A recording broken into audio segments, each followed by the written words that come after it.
Terus ada lagi ayat umum yang akhirnya jadi judul umum. Misalnya begini. Kita tahu cerita Nabi Khidir, di antara ceritanya ada satu kampung itu pelit. Makanya orang pelit itu wajib didendami. Karena Nabi pun itu baik-baiknya orang. Kalau sama orang pelit tetap dendam. Karena buruk-buruknya orang itu orang pelit. Tahu kan alamatnya orang pelit?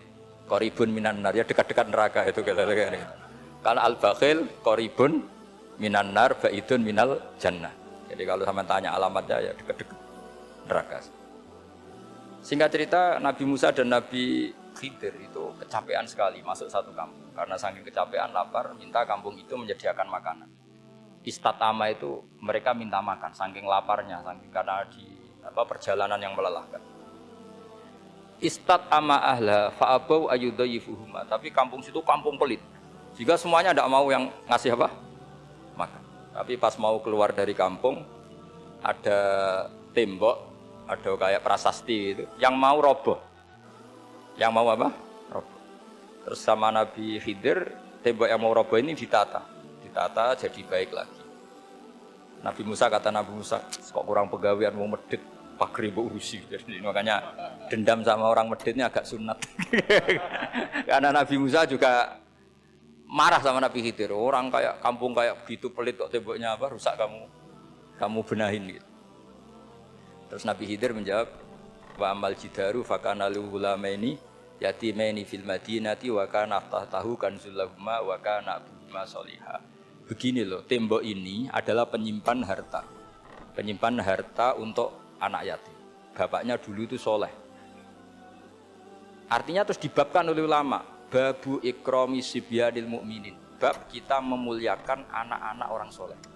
Sehingga dalam adat kita menghormati Habib, menghormati Gus, menghormati anak pahlawan, menghormati orang-orang yang dulu berjuang kepada untuk Indonesia. Karena di antara yang dipertimbangkan Nabi Khidir adalah wa kana abuhuma sholihah. Tentu kita menghormati putra-putri yang dulu mendirikan ini macam-macam. Ya tentu proporsional, tapi tetap saja dapat poin dulu atas nama putra pahlawan, putra orang-orang soleh. Karena Nabi Khidir ketika mempertimbangkan itu alasannya wa kana abuhuma sholihah. Fa arada rabbuka yablugha ashuddahuma wastakhrijakan zahuma. Tentu Allah ingin kalau tembok ini roboh kemudian kelihatan khazanahnya atau tabungannya nanti dipakai orang-orang dolim. Kalau dipakai orang dolim maka yang berhak tidak mendapat. Sama, negara ini itu dimerdekakan oleh para pahlawan supaya dikelola secara kesolehan, supaya dikelola secara orang baik. Maka orang soleh semua harus ikut kompetisi dengan tanda kutip merebut negara. Karena apa? Tapi tentu tidak perlu chaos, tidak perlu anarkis, karena tentu kemerdekaan ini dibela-belain supaya kita jadi baldatun thayyibatu wa rabbun ghafur. Sama, pertimbangannya Nabi Khidir, kalau ini kebongkar tersibak, pasti diambil orang-orang dolim. Dan akhirnya yang yatim tadi tidak dapat. Akhirnya dibabkan lagi di bab tertentu.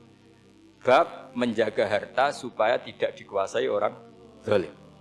Jadi akhirnya menjadi sekian varian ilmu. Pertama, varian ilmu bab menghormati anak orang soleh. Bab supaya harta ini tidak dikuasai orang zalim dan seterusnya. Nah saya harapkan nanti dengan ulumul Quran kitab Itqan itu nanti aturan-aturan seperti itu tertanam pada Anda. Sehingga sebetulnya ulama fikih yang ngarang kitab sampai satu boto-boto itu sebetulnya ya normal-normal saja. Kalau sampean sudah mengkaji ilmu yang kayak saya kaji itu normal-normal saja.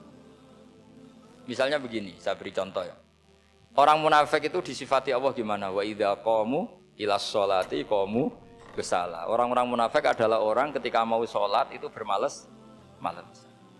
Terus kitab Fathul Mu'in atau Fathul Wahab atau kitab semua kitab fikih bikin judul gini. Saya masih ingat takbirnya. Wa yusannu nasyatun li sholatin. Disunatkan kalau sholat itu ketok gumrigah, ketok semangat. Fa inna Allaha ta'ala dzamma tarikihi, karena Allah mengkritik atau menyalahkan orang yang kalau sholat itu tidak nasyat, tidak gumrigah, tidak semangat. Mergo seperti itu adalah fi'lul munafikin, perilakunya orang munafik. Terus ditulis wa idza qamu ilas sholati qamu kusala. Artinya di situ Allah mengkritik orang munafik. Kenapa? Karena kalau sholat males-malesan. Anda ingin bersifat kayak orang munafik apa bersifat kayak Rasulullah? Tentu ingin seperti Rasulullah. Kalau ingin seperti Rasulullah ya wasari'u ila maghfiratim mir rabbikum. Kalau ada kebaikan harus cepat-cepat. harus disegerakan. Nah, sehingga nanti babnya ya sudah tidak tentang orang munafik. Babnya begini, babul musara'ah ilal khairat wa tarkil kasli. Bab bergesa-gesa atau bergegas dalam kebaikan dan meninggalkan malas. Jadi tidak lagi tentang sholat, tapi tentang kebaikan apa saja. Jadi kalau kamu punya hutang bisa nyaur jam 7, nyaur jam 9 pasti disalahkan Allah. Karena bisa saja dalam 2 jam ini kita mati. Paham ya?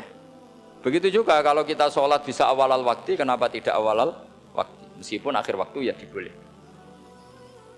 Itu ya tadi babnya ya tentang wa idza qamu, orang munafik itu ya seperti itu. Akhirnya apa? Ayat ini turun tentang orang munafik tapi pemaknaannya Ini disaksikan apa? Orang-orang tua kita ini ada Pak Ersoya, ada Pak Mon. Pemahaman ini harus dikawal dan ini tradisi ulama. Saya pastikan di pondok-pondok atau di Al-Azhar di mana saja, itqan itu dipakai disertasi doktor.